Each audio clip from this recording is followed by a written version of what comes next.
Well, here's Maurice and his new friend Fatface, and they're both taking shelter from the wind. And what we have out here is a pile of tree boughs, which is quite hilarious, since how people kind of made out that these trees were dangerous. Well, this only fell down because the guy who half cut our tree down only cut half of it and left this thing half cut through. Quite naturally, it fell out in this wind. On its own, the tree was perfectly safe and unthreatening. A-holes. You need your... no, your collar's okay. Okay, everybody taking refuge in here? Yeah, it's really annoyed me. A great big chunk of tree. And of course the neighbours are going to go, ah, it proves it falls out of the tree, it's dangerous. It's dangerous because the stupid man with a chainsaw half cut it through. Anyway, what we've got here is a part exchanger, and this is a standard, well, it's a Squier Affinity, and because I can, and because I've got time, and because the frets are flat as fag papers, I'm going to refret it just because I've got time. So people go, well, you know, is that a good use of time? And you can say to yourself, well, I charge 175 quid for a refret, and there's no way I'm going to charge much more than that for this guitar. However, it's not something I want to keep, and I am not the kind of person that wants to sell on a guitar like this with flat frets. So I'm going to give it some funky new frets to make it a pleasure to play, and then I'm going to sell it on. And it will be, you know, a rarity in that it'll be an Affinity Squier with brand new chunky jumbo frets. And like I say, I guess the frets will cost me about £15 per set, and then the time it takes to do it, which I'll fit in amongst other things, or like now on a slow Friday. So it's kind of, it's a nice way of constructively using some downtime. We've got a massive amount of windings gone on too far. You can hear how windy it is out here. It's amazing. I'm going to take some of this extra material off. This just doesn't have to be on here. It's causing us to get all clogged up.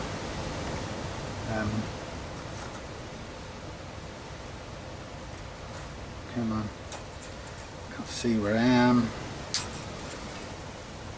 Yeah, so we've got real stormy weather. It's called Callum, I think, this storm, apparently.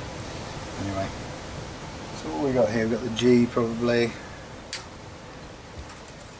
What else have we got? We've got the A, D, A, there's the A, there's the A, and there's the D. So hopefully, we should be able to make it easier to pull these out. I have two long ones here. That's the E, and that's the B. We'll use these again as sacrificial springs for the, when we come to do the fret levelling on the new frets. I've got a whole load of just arrived all parts jumbo fret wire, so for fun I'm going to use that because I can. Anyway, so there's nothing special about these affinities, you know, and over time we could look for some other pickups to go in there to come across something. Right now I've got some Duncan designed ones, but I'm going to put those in another one hanging up, so that's another sort of quiet Friday spare time thing to do. Anyway, come on, out you come. Doesn't want to come out. Come on, come on.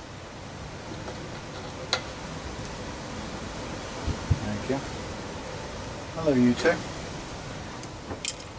Yeah, so Fatface isn't our cat, really, well, at all. He belongs to someone else, but he's been visiting YouTube playing. Nice game. Just don't wreck everything, will you, please? Please don't. Please don't. Okay, let's stick these up here. Okay, so really, right now, just a little bit of a couple of tiny little chips to put right on the body, if I can be bothered. The nice thing about this is if you do a neck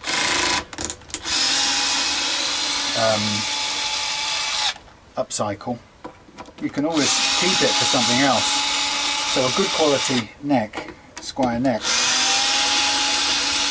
is worth, for me, is worth what I took this in part exchange for, the value.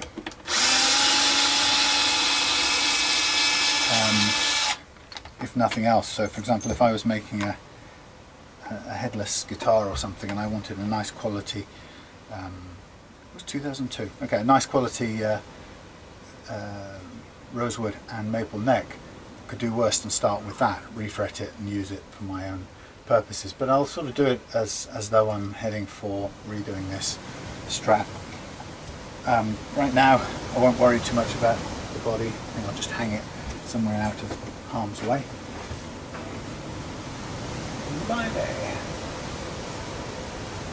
Windy. See if I can get this rope through here. Well, it's not going to be very easy unless I melt the end of it.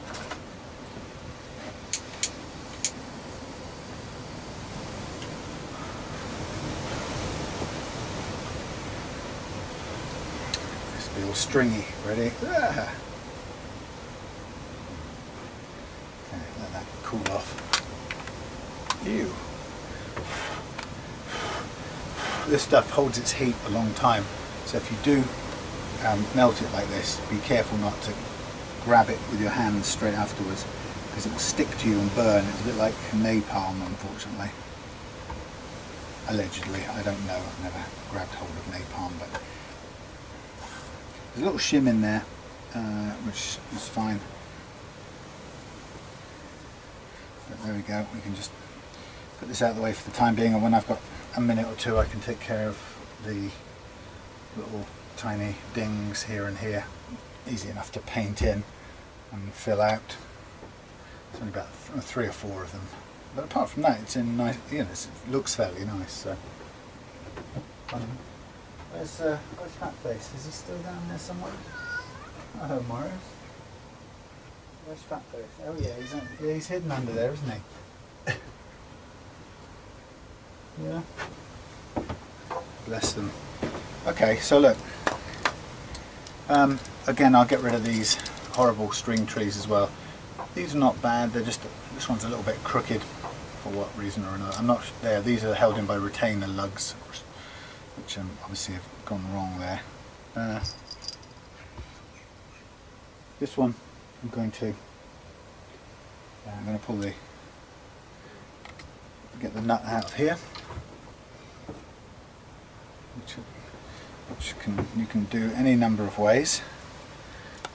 I had somebody turn up on my YouTube the other day, sorry Maurice, to tell me off for how I was doing it, which is quite funny. You know, when you're at the sort of business end doing the actual thing, and then somebody comes along and tells you how to do it. Quite funny. Okay, so these 4 things, what did I do? Oh, these are straight off here. Dull. Let's get these bits of metal out of the way, Maurice. You're just going to get them stuck in your toes. You're just needing a bit of friendship, love and affection. You're feeling a bit jealous because Fatface has been staying a bit longer than usual. Right, I'm going to crank up the soldering iron and we're going to pull all these frets out once and for all.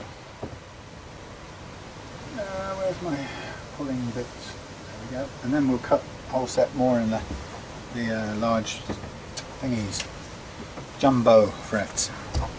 So I need a clamp.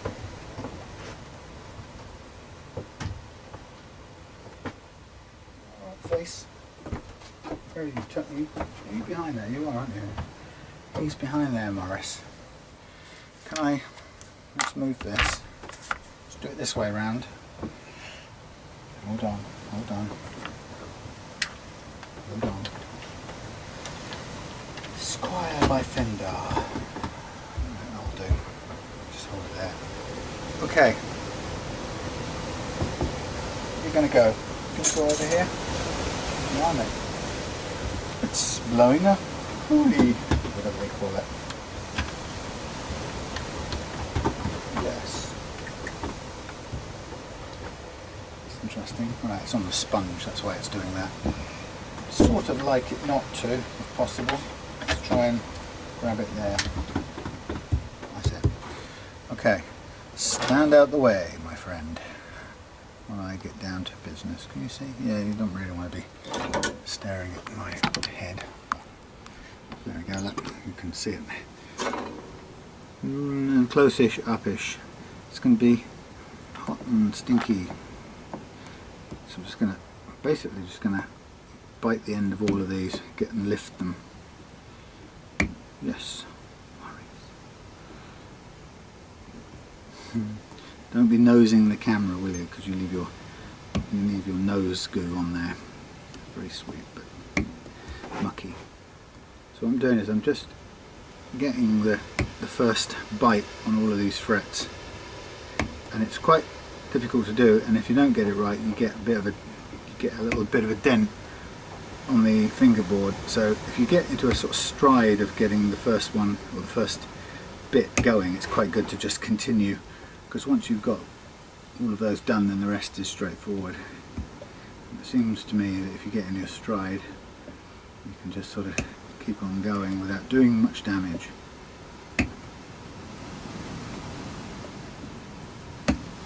Nope, that didn't quite work. That did.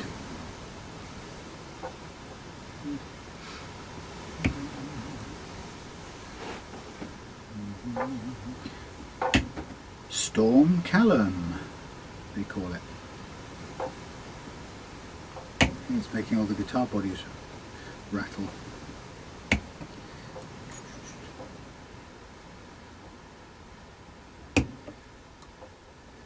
Where are my Duncan designs? There they are.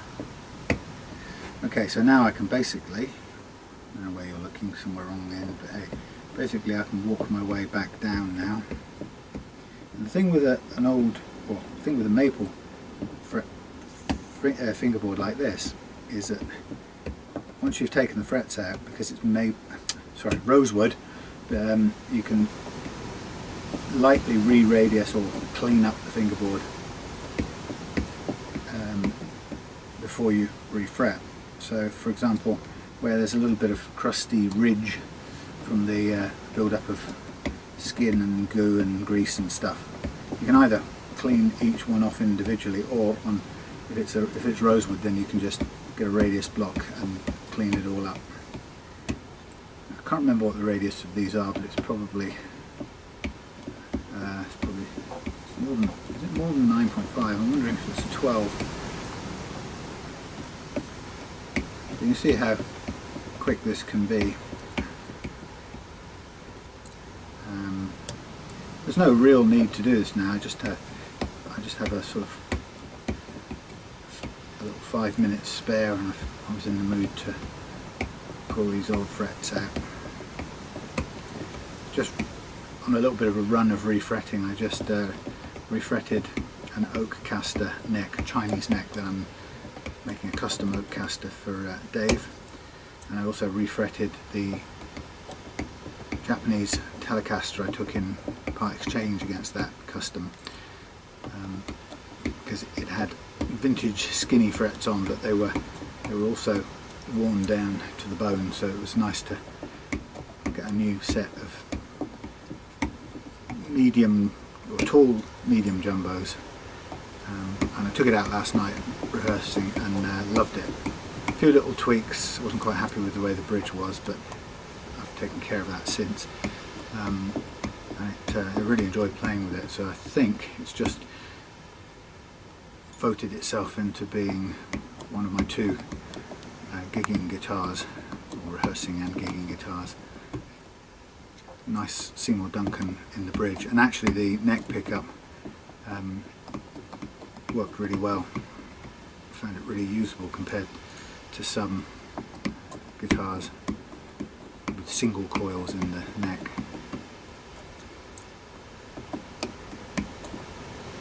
Okay, so in a minute what I'll do is I'll just check the neck is straight, and if not I'll adjust the truss rod to make sure it's straight. Well, actually the thing to do is adjust it anyway to see if it responds. It's always a thing that I really should remember to do every time. Sometimes I'm too keen to run ahead and refret, and once in a while I've ended up with refretting a neck that's where the truss rod's practically dead and won't do anything, so that's a kind of complete waste of time. So here's a ASMR, the old sound of the frets, along with the beautiful late summer, i.e. mid-October, sound of the wind in the ash tree, half an ash tree. That's what half an ash tree sounds like.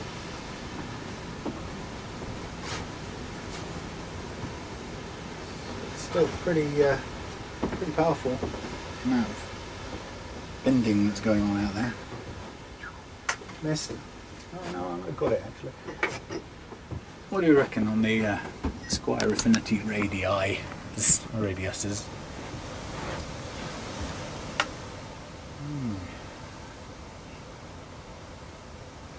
Yeah, 9.5 then. Actually, you know what? Yeah, it is. It's 9.5.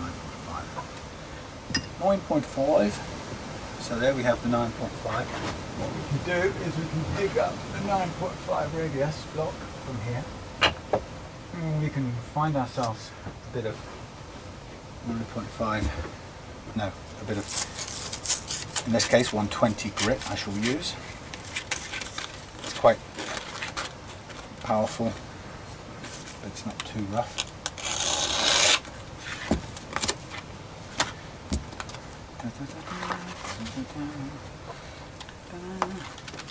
And then, this might freak Maurice out a bit because he won't like the dust. Oh yeah, hang on. Flatness. Check for flatness. Yeah, it's good. It's very good. And then, you right there, Maurice? And stay put while I do this. Dum, dum, dum, dum.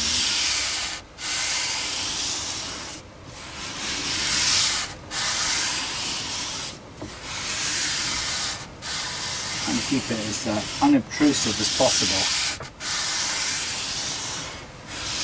so as not to freak our Maurice out.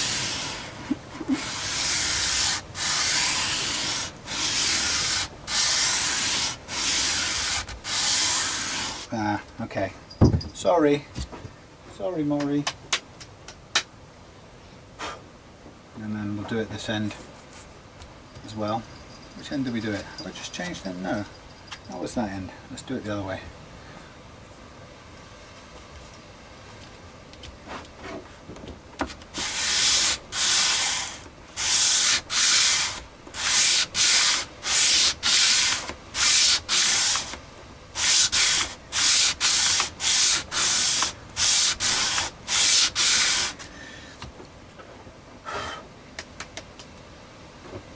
Okay.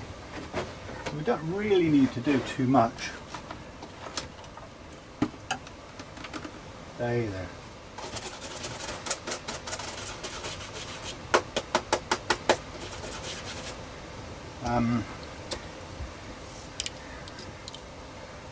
That's okay, that's okay, that's okay.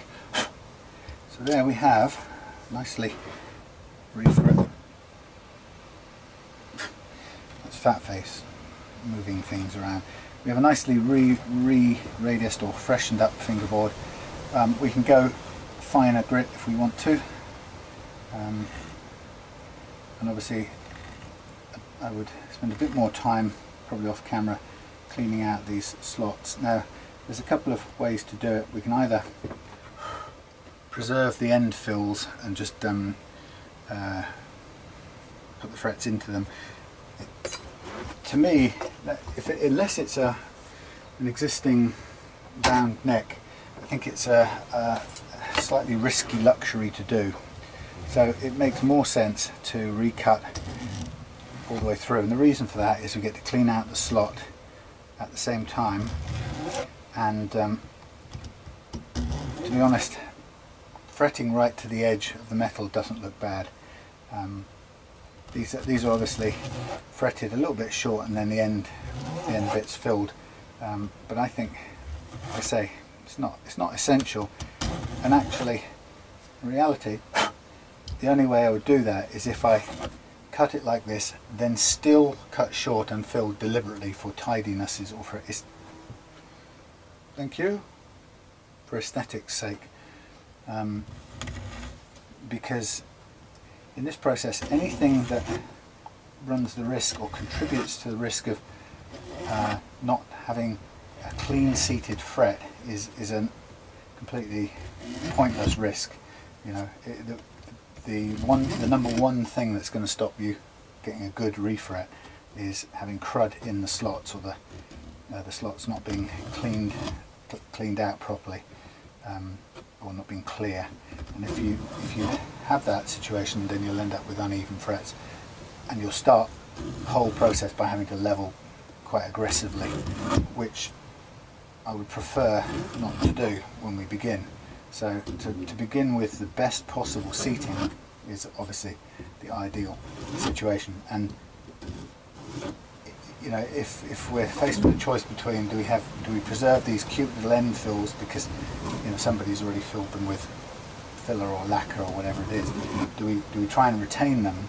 Well, kind of nice, yeah, but realistically not if it is increases the risk of the frets not being able to sit properly. Same with the choice: do we re-radius the neck or don't we?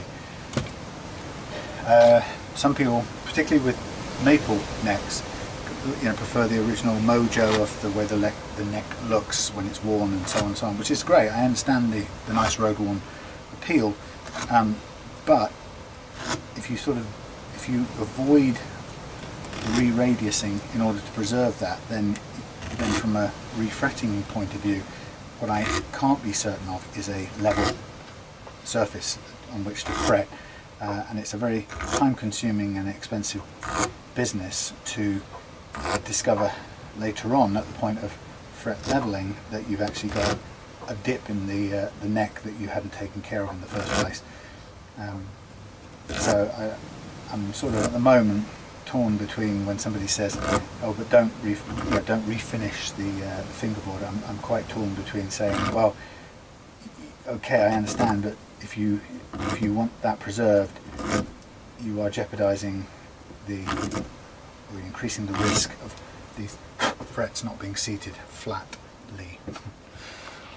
Anyway, so there we have a neck ready to receive some new frets, and in the world of frets we've got a whole pound of gorgeous ultra wide fret wire. I mean, these are monster frets, but that's what I've got, so let's use them. So we're gonna I'm gonna need to set the thing. We've got to try and gauge it now to 9.5 radius, which is too loose. Do it up again. So it's a trial and error thing at this point.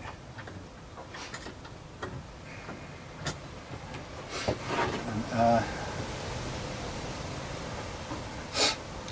so what we do is we do a little bend, check it against that 9.5. It's got to be more curved than that, so tighten it a bit more. And lock it off. Test bend. Try that. That's a fraction too flat, so we do the tiniest adjustment there. Come back, bend it again. There we go. That's a fraction over now, but I would rather that than under. Let's have a feel. Yeah, that's not bad.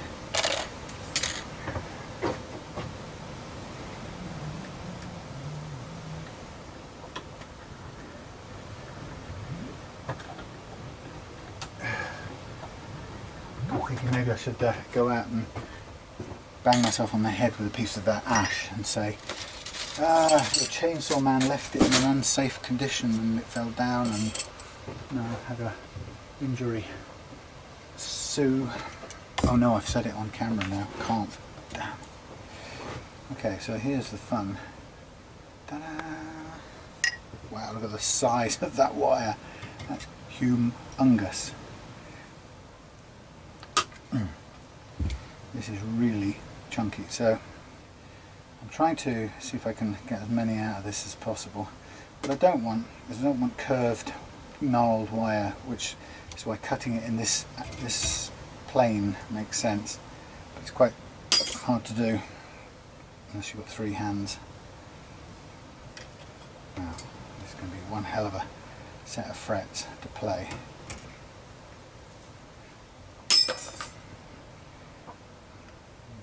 Chunky stuff, I can tell you.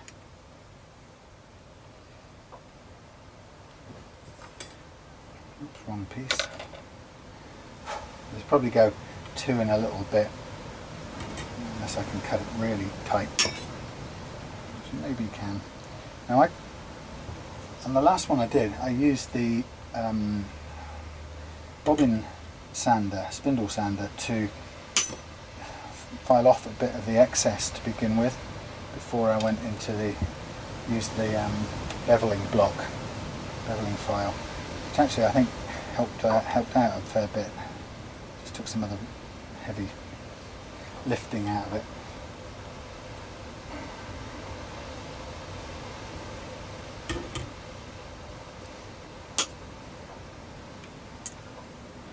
Quite difficult to handle this stuff. It seems to want to fly around.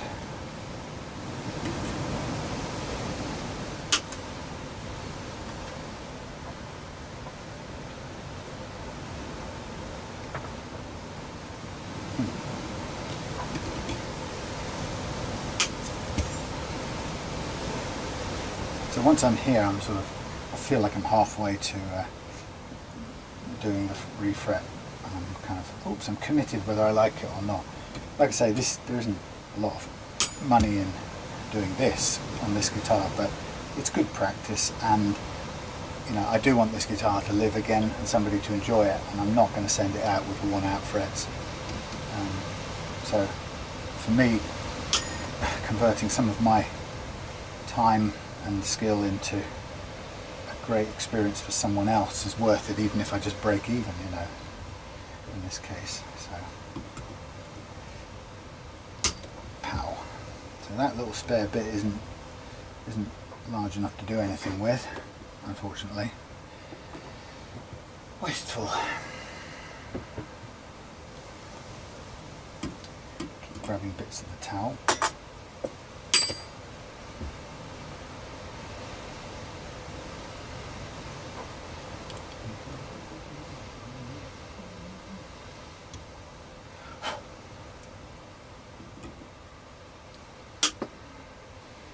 What I mean, I mean, just put it on there. It's probably I'm trying to do too much fiddly stuff in one go.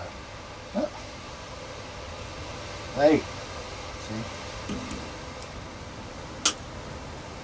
won't obey me.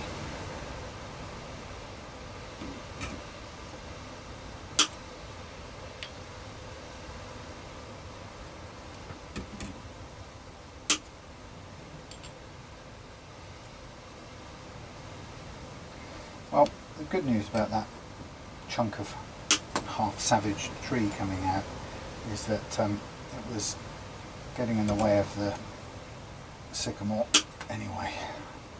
It was the point at which the two had gnarled together, so it's freed up some space for each to grow, which is pretty good. Okay, well, I got away with doing a whole lot. Alright, Maurice. Yeah. You enjoying this weird blowy storm thing? You wanna come up? Come on then, up here. No, he's saying it's ow. He's saying it's getting close to tea time. Is that what you're saying? Can you let go of my trousers? Ah, thank you. If that had been in America, it'd be "let go of my pants." But in England, we call them trousers. Alright, look at this. Have you ever seen such jumboed frets? Da-da-da-da. Right, now there's things to do. So the first thing I do with all of these is I get the chopper and I cut off the overhang. Well, in that case it's tidy to the end and stick it back in. Where is it going to be? There, like that. And then I'll go through all of them that way. Cut the. Why am I cutting an overhang?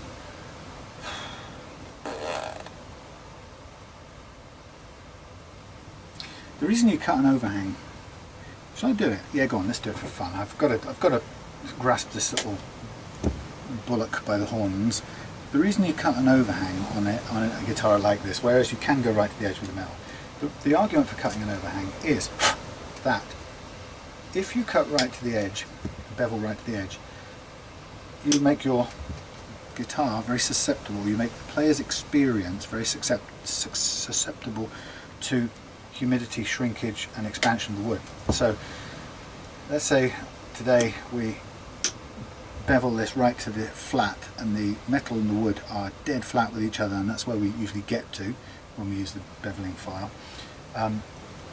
Then 6 months down the line the neck would probably dry out in summer or something, next summer, and then what happens is the tiny difference, fractions of a millimetre difference, ends up, the wood shrinks and of course the metal overhangs just enough basically to form a blade, so your fingers really feel it. So the reason why people do a little overhang even when there's not a binding to kind of climb over is because that overhang gives you a little bit of expansion and contraction room, and what happens is if you contract a little bit, you get a sort of little bulge of lacquer or finish or glue or whatever it is you've got in that little hole, more than you get a piece of wood sticking, a piece of metal sticking out in the fingers. And your fingers are very sensitive to any sort of, even a hundredth of a millimetre of metal sticking out. You'll feel it with your fingers. So it's better to have that room to expand and contract. So I'm going to, and I often avoid filling the ends because the simple reason is I haven't yet found a substance that I'm happy to work with that fits in the sequence of how I do things, which sounds really silly. You'd think there would be a tube of something called fret end filler, right? But I haven't found it. If somebody sells one, I haven't found it, and I would really. It's not just the fret end filler; it's the fret end filler and tiny, firm, stiff applicator to get it into that hole and nowhere else. And I still don't seem to be able to get that worked out. Anyway, so I guess I have to try it, and I've got so many gluey things and sticky things, it's got to be possible to find something that I can work with. Because the point is, you only have to fill it, and then you can, or I can. Well, yeah. See, you could lacquer over it if you're redoing the finish on the neck, but in a situation like this, what I'm really ideally want to do is just refret it, and I don't want to have to refinish the neck. However, typically, when I found myself refretting a neck, I'm usually in the process of upgrading as well, and I usually put my own decals on and stuff. So, and that does make refinishing sensible, or makes it necessary. But in this case, often when I'm doing it for a customer on their guitar, I don't want to be looking at refinishing the edges of the fingerboard to cover up gaps. So when it's a customer guitar, I would probably tend to try and preserve the end fills as they already are. This makes things easier. Now, in this case, I'm going to do a bit of research and experiments and see what I can use. You want something that's soft enough to go in the hole, something that is going to dry quick enough that you don't have to wait a lifetime before you can continue doing your fret job. So the thing that comes to mind is resin. That's quite sticky and messy, and it's quite hard to apply without getting it everywhere else. We shall see. And like I say, trying to do it without the need to refinish the edge, because believe it or not, just adding more poly to the edge of this fingerboard is not invisible. You will see, and chances are you may feel the join. So you start doing that, and then you start having to redo the whole thing, and you go, oh well, I might as well do the whole neck. In that case, I won't feel the join, you know. Anyway, okay, so there's one side of my neck done. Now what I'll do now is I'll just go down and mark the limits of where it's overhanging, and this is just a process of getting it to as close as I can, so I'm not dealing with tons of excess material when it comes to either sanding some of this off or using the edge beveling file. The edge beveling file is a very savage and imprecise or blunt instrument, well, not literally, but it's a crude instrument, and quite frankly the less you're working with that, the better. You really, damn it, you really don't want to be as little as possible working up and down the neck of this guitar with that thing.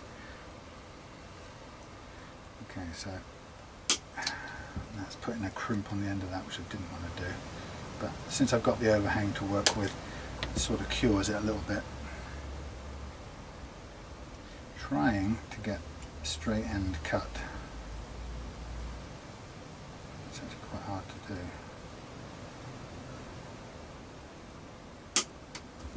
Yeah, nearly.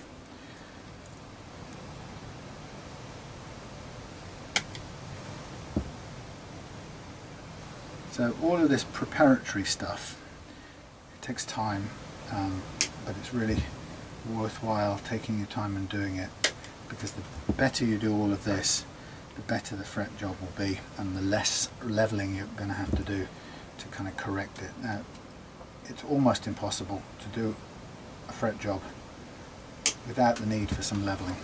I think I might get 1 in 20, 25, something like that, by as much by accident as by anything. It's very, very rare.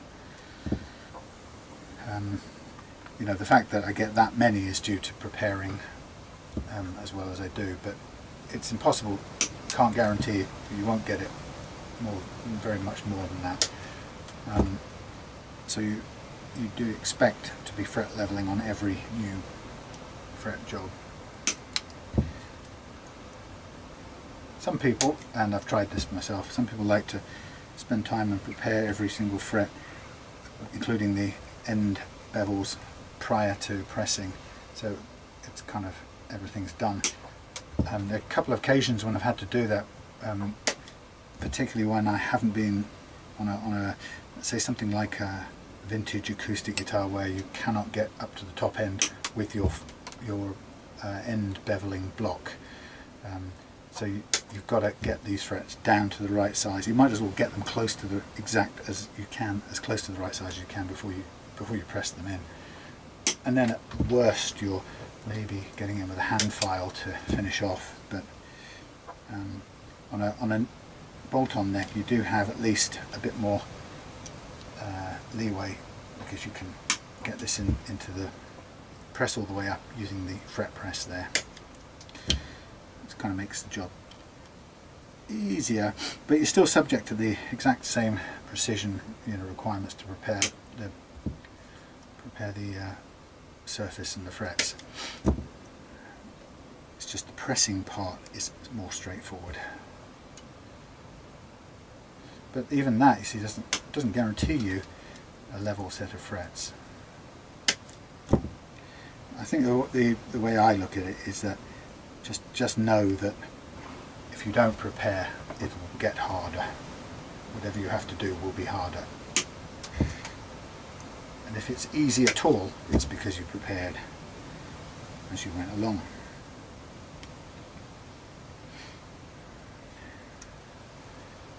Okay. Probably shouldn't have done that way around, but what the heck. Either way.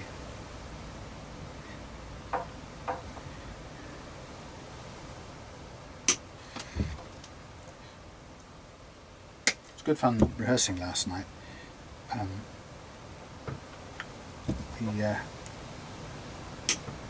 Our primary guitarist is otherwise occupied with his acoustic covers band, so we're kind of having to may have to do it as a foursome for a while, and it sort of obviously changes it being one guitar instead of two, because normally I'm more in the background, much more a rhythm guitar, but of course it sort of puts me a bit more in the spotlight if James isn't with us. But I actually quite enjoyed it.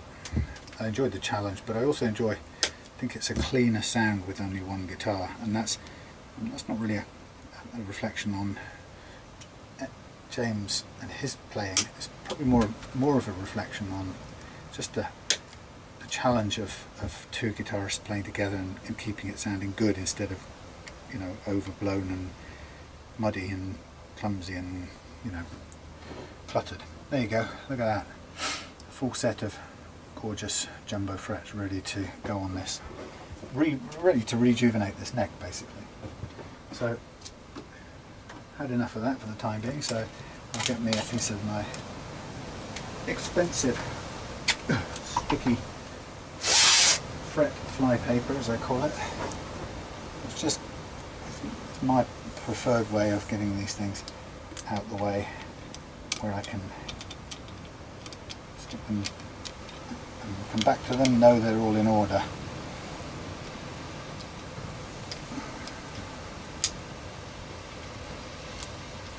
Like that. And stick it up on the whiteboard. Ta-da! Okay, so that's it. I'll probably come back when it's time to put them in the press, but I'll do something else now for a change of scenery. Oh, hello there. Well, we are on the case with this Affinity Squier, and I've refretted the neck and just set the action and the first fret action, so the first and last, and fashioned a new nut for it. Just noticing it's sitting a tiny bit up at one end, but it's glued in, so it's fine. And I've set the action. What I like about it is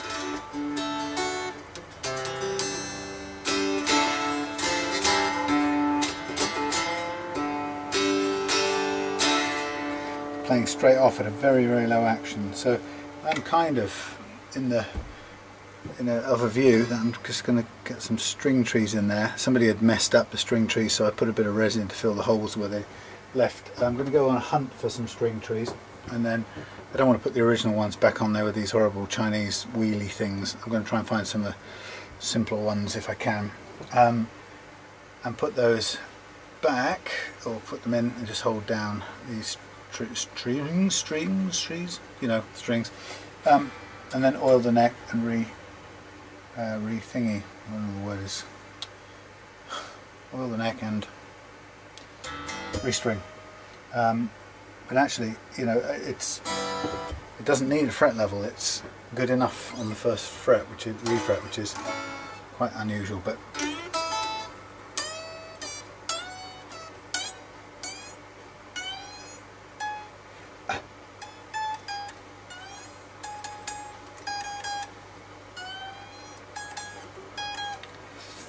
hertz, I think it's the 10s, are they? I don't know. But we got it running on 1.25,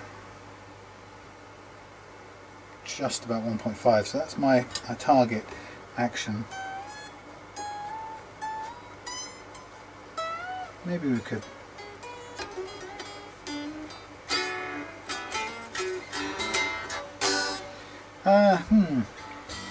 well, it's close enough that we're certainly going to Oh, hang on a minute. Let's just hold fire. Let's do it. We'll do the quickest of touches. Tell you what, hold on.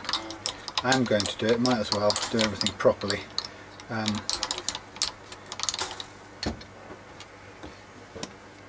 Get it all. Just that last little bend out. This is a 9.5 radius, so I don't think we'll get too low in action. We're probably pushing it a bit, but I think I'll do the fret level anyway because it's going to be fairly quick because there's hardly any unevenness. It's just trying to free up those last couple of, or those bends at the top there for that low action. See if I can anyway, it'd be good.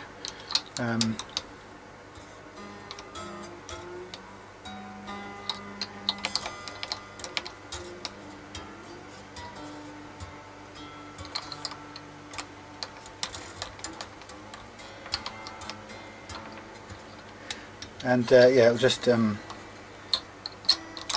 also means I can polish up the frets as well, so why not get it as good as it can be.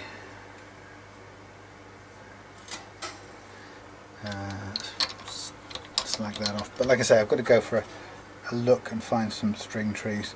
I don't have any tusk ones, they're fairly expensive to buy and keep in stock, so I will find, hopefully trying to find a couple of fender ones. Excuse me. I'm not a massive fan of those either, but they're better than the original bulky wheel things.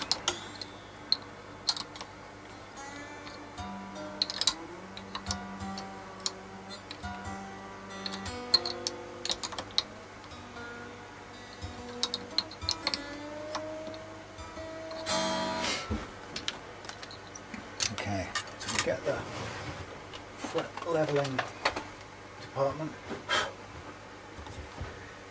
I've checked the relief already, it's where I want it to be, it's very minimal.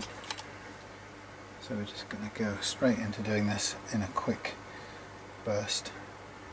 The reason I've got the, at the moment I've got the dehumidifier running, because I've got to do a little bit more spray on that custom MG1, which is Mike's Reloved Guitars version of the SG, which is Eki and Santos Rosewood, and together they make a really nice weighted SG which is perfectly balanced. And Mike's going to have Seymour Duncan magnetic pickups as well as a piezo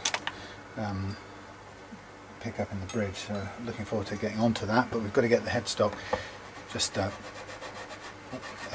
sprayed out, and humidity has been against me for a while.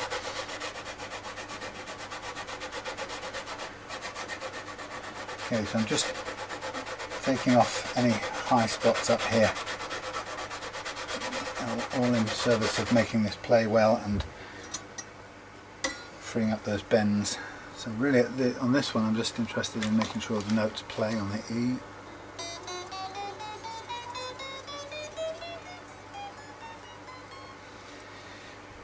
Okay, we're going to do the B track.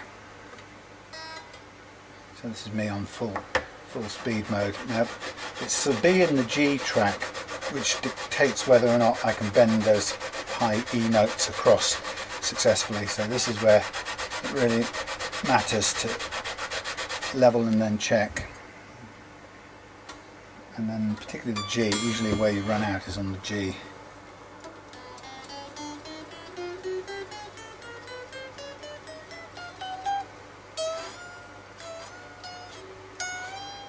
Okay, starting to just zizz out, as I call it, on the G. Now you're limited by the geometry on the 9.5 inch radius neck anyway. There's just a limit you can't go beyond. So if we do actually get this running those big bends at 9.5 radius, then we've done pretty well, and it's in no small part thanks to having good level frets to get going with. But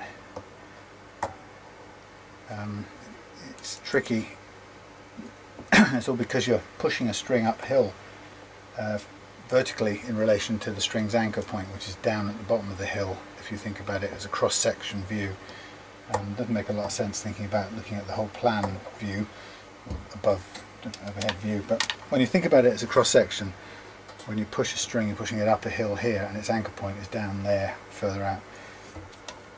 If the anchor point moved with the string up to the middle, then it would be fine. You'd get the bends, no problem, because you'd still have that clearance. But it's because the anchor point is vertically below the fretting point that you pushed it to, that's where you get the problems. So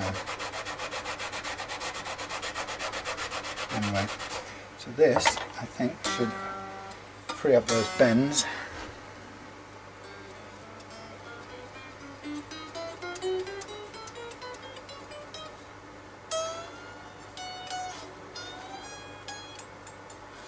There you go, there's the geometry limit.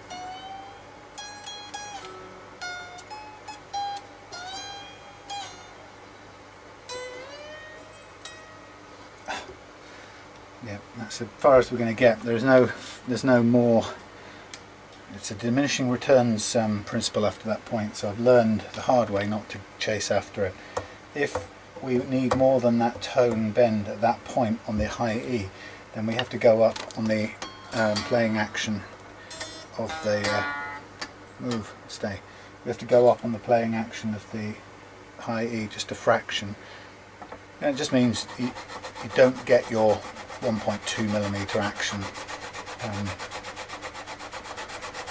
on a 9.5 radius. Now on a 10 or a 12 or whatever, you've got a lot, at 12 and above you've got lots more, it's much more cooperative.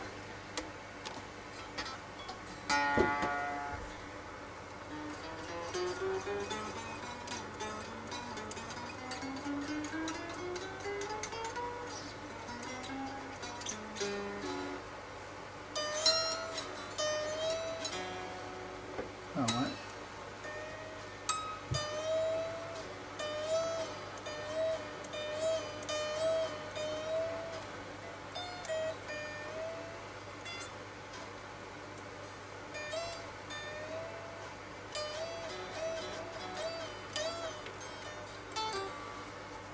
Getting dirty fingers now.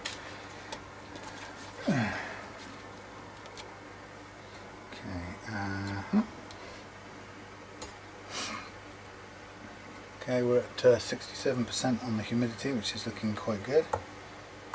Keep on going until we get down to, well, as low as we can get before I do the final couple of coats. Really just need a coat now to finish off. We've got the thickness, we've got the volume of lacquer is already on the headstock. We just need a finishing coat.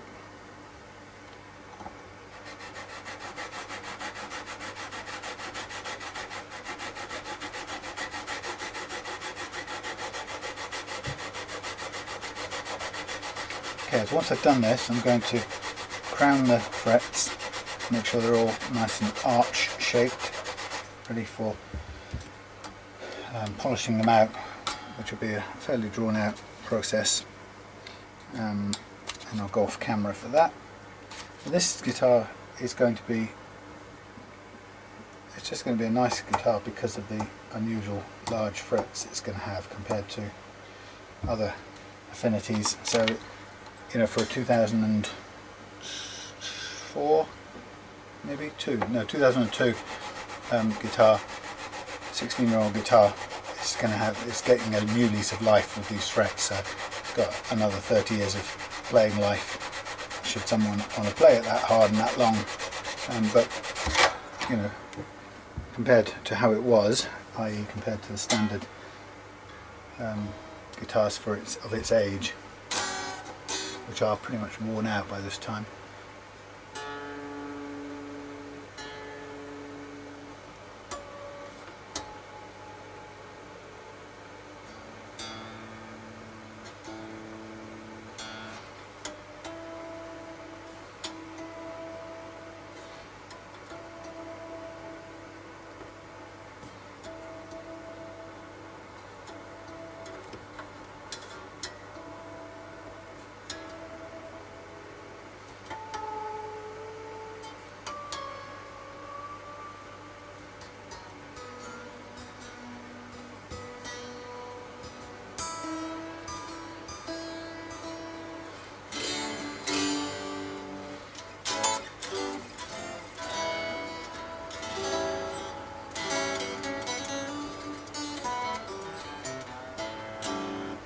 So what I'm going to do, before I even do anything else, I'm going to take the little hex key. Well, I would take the little hex key if I find out where it's gone. The one I just used for setting the action. What? Which has now vanished. Thank you.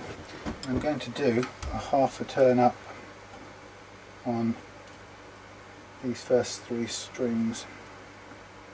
Give them a little bit more clearance, and then we should overcome the 9.5 inch height restrictions. So it's only half a turn.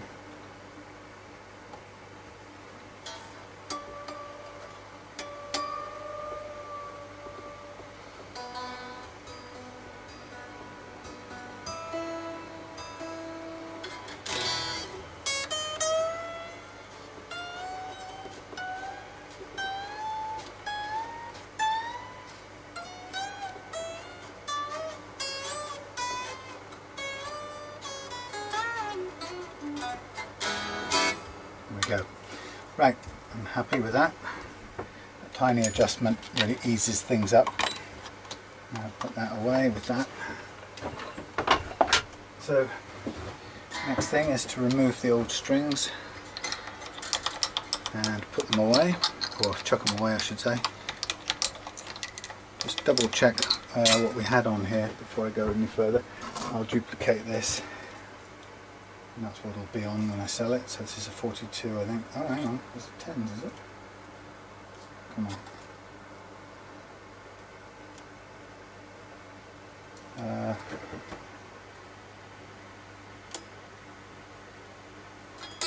42. It's pretending, tricking me. It's not a 46, it's a 42. So it's 9s.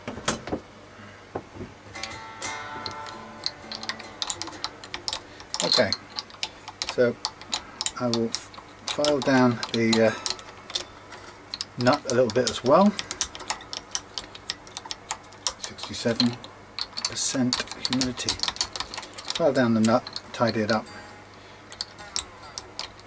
and then basically we're ready to restring at that point with 9s. It'd be interesting to see if I can put into, or test, I don't think I can, test the, no, I can't test the discussion we were having about strings and stretching. And a YouTube viewer who was pretty adamant that strings didn't stretch, maybe they got tighter around the posts, but that was it. So if there was any give in pitch, it was due to the fact they were tightening themselves around the posts, which is of course what does happen. But if that were the case, then I think we would expect with locking tuners, we'd expect very little movement in the tuning, which isn't something I can report on seeing or noticing exactly. But anyway, let's just get this next bit done, then I'll go off camera when I do the masking tape and polishing out bit. So here I'm going to just use the StewMac crowning file to reprofile the frets, and it's a good old reliable file that I've had for about 4 years now, and it's performed brilliantly in all that time. Can't fault it. Pretty much only ever use one part of it, which the curved end part, which would you sort of expect it to get worn down eventually at that place, but it stood the test of time very well. So these frets hardly need any work on them. They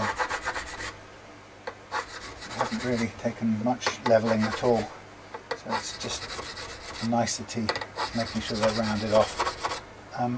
When I sand the frets out, I'll also take care to just soften the edges as well, to make sure that there's no sharp bits.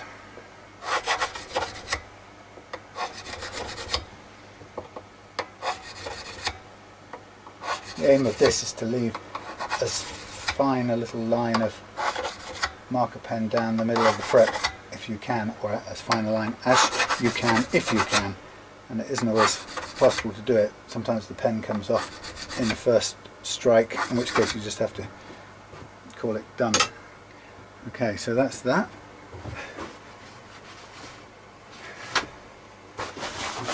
The ends are a bit mucky now. I'm just going to brush down this fingerboard.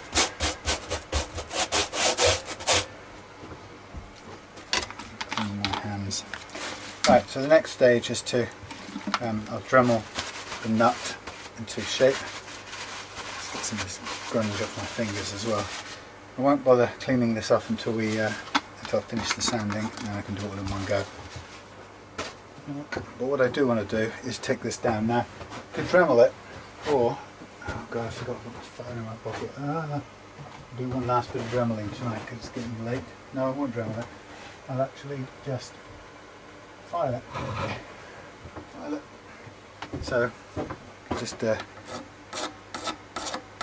the file and guide it carefully so it doesn't get out of control. I want to file it backwards a little bit to give it that sort of slopey look. What matters more than anything is that the slots inside there are sloping backwards. It actually doesn't matter if the nut itself is square. It makes no real difference at all. It's the slots that need to be leaning backwards towards the headstock. But people kind of expect to see a backward sloping nut. So there's no reason why not to give them that. That's quite nice and restrained. Okay, so I'm going to get on and do the masking bit, and I'll see you when I'm restringing with new strings. One thing I just will say about this, I noticed that the tremolo plate has been screwed right down hard on the front edge, which doesn't need to be like that, and actually doesn't like to be like that. So at that point, if I knew where the screwdriver had gone, at that point you'd probably just want to take this back up a little bit until it had some movement in it. But the problem I've got is that I actually can't see where that point is now because the actual strings are gone, so they're not pulling it forward. So I'm just kind of taking it back away from the slat, being pushed right down, and what happens is that will allow this to sit on the back where we want it. Now, that may make a tiny fractional adjustment to the action, but I don't mind. I'll double check it at the end as we tailor things for the final setup. Okay, so I'm going to get on and finish this. I'll see you afterwards.